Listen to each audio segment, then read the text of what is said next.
लोकसभेच्या निवडणुका झाल्याच्या नंतर महाराष्ट्रामध्ये विधानसभेच्या निवडणुकांचं वारं वाहू लागलेलं आहे आणि लोकसभेमध्ये इंदापूर या विधानसभा मतदारसंघानं जसं संपूर्ण महाराष्ट्राचं लक्ष केंद्रित करून घेतलं होतं, आता विधानसभेच्या निवडणुकीतही सगळ्यात अगोदर मीडियामध्ये हायलाइट झालेला विधानसभेचा मतदारसंघ आहे इंदापूर। त्याचं कारण आहे पुन्हा एकदा हर्षवर्धन पाटील आणि दत्तात्रय भरणे या दोघांचं सुप्त युद्ध।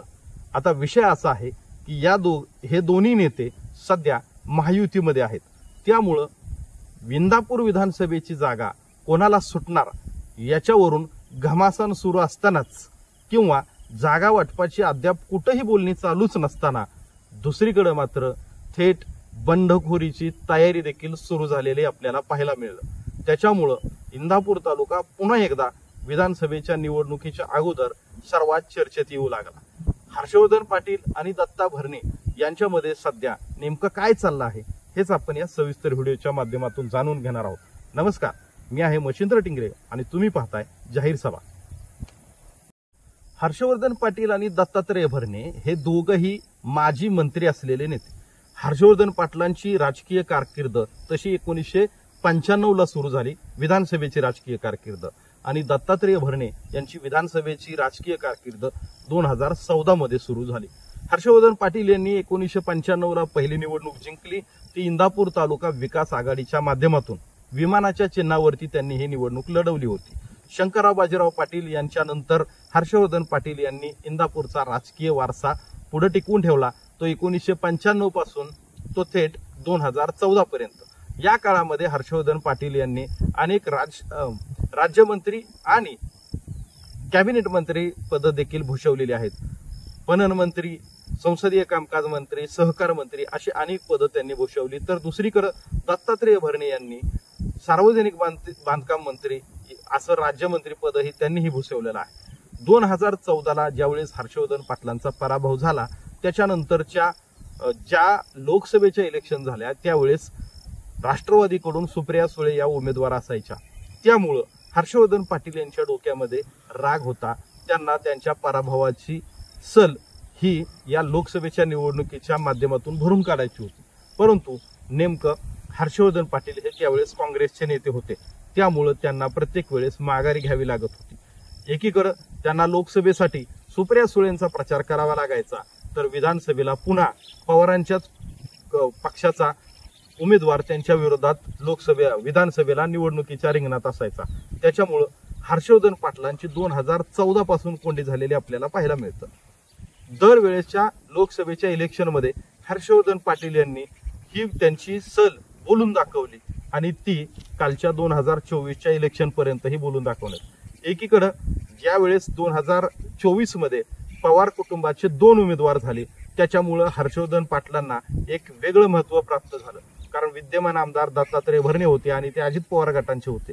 त्यामुळं हर्षवर्धन पाटील काय करणार किंवा त्यांची भूमिका काय असणार याच्यावरती संपूर्ण महाराष्ट्राचं लक्ष राहिलं। त्यामुळं हर्षवर्धन पाटलांना भेटण्यासाठी शरद पवारांपासून ते अमित शहा या बड्या दिग्गज नेत्यांनी त्यांना वेळ दिलेला होता। हर्षवर्धन पाटील यांनी शेवटी महायुतीचा धर्म म्हणून अजित पवार यांच्या पत्नी सुनेत्रा पवार यांचं काम केलं आणि लोकसभेची निवडणूक पार पडली। दुर्दैवानं सुनेत्रा पवार यांचा पराभव झाला आणि सुप्रिया सुळे यांना विजय मिळाला। त्यानंतर आता लोकसभेमध्ये आम्ही काम करून सुद्धा किंवा ठरल्याप्रमाणे बोलणी झाल्याप्रमाणे इंदापूरची जागा हर्षवर्धन पाटील यांना देण्यात येणार होती का राष्ट्रवादीच्या अजित पवार यांच्या गटाकडून, हे मात्र अद्याप समोर आलेलं नाही, स्पष्ट झालेलं नाही।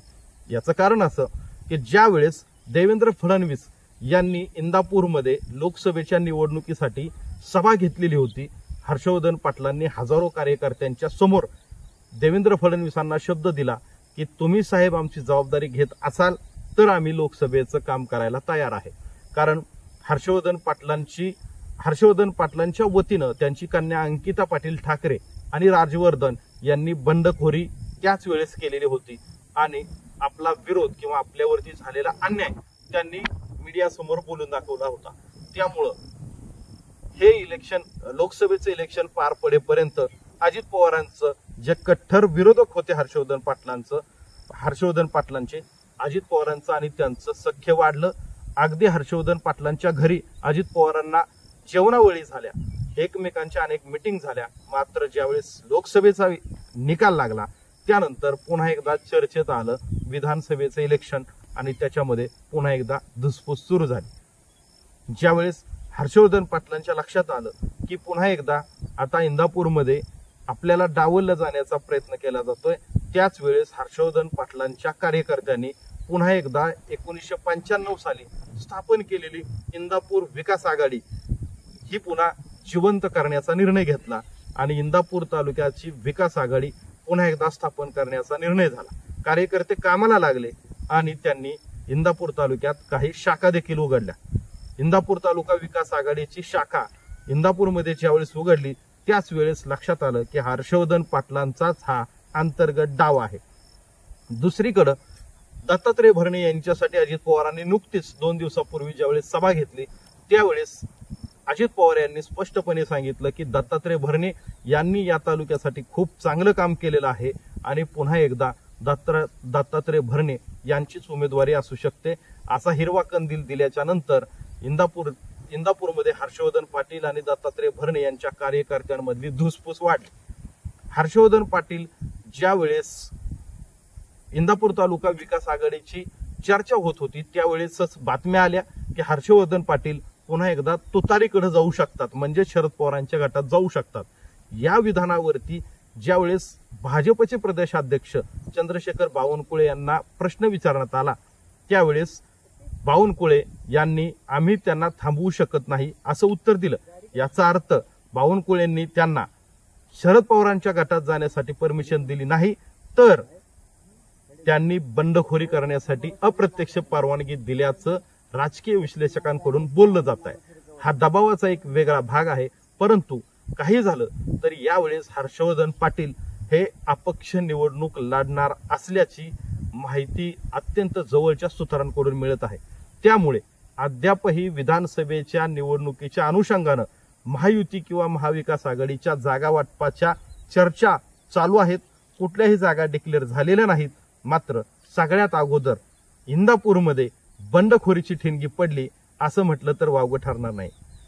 तुम्हाला इंदापूर विधानसभेच्या बाबतीत हर्षवर्धन पाटील काय भूमिका घेतील किंवा इंदापूरची महायुतीची उमेदवारी कोणाला मिळेल याबाबत आपलं कमेंट करून मत नक्की व्यक्त करा आणि तुम्हाला हा व्हिडिओ कसा वाटला याबद्दल कमेंट करा. सर्वात महत्त्वाचं आपलं YouTube चॅनल सबस्क्राईब करा. धन्यवाद.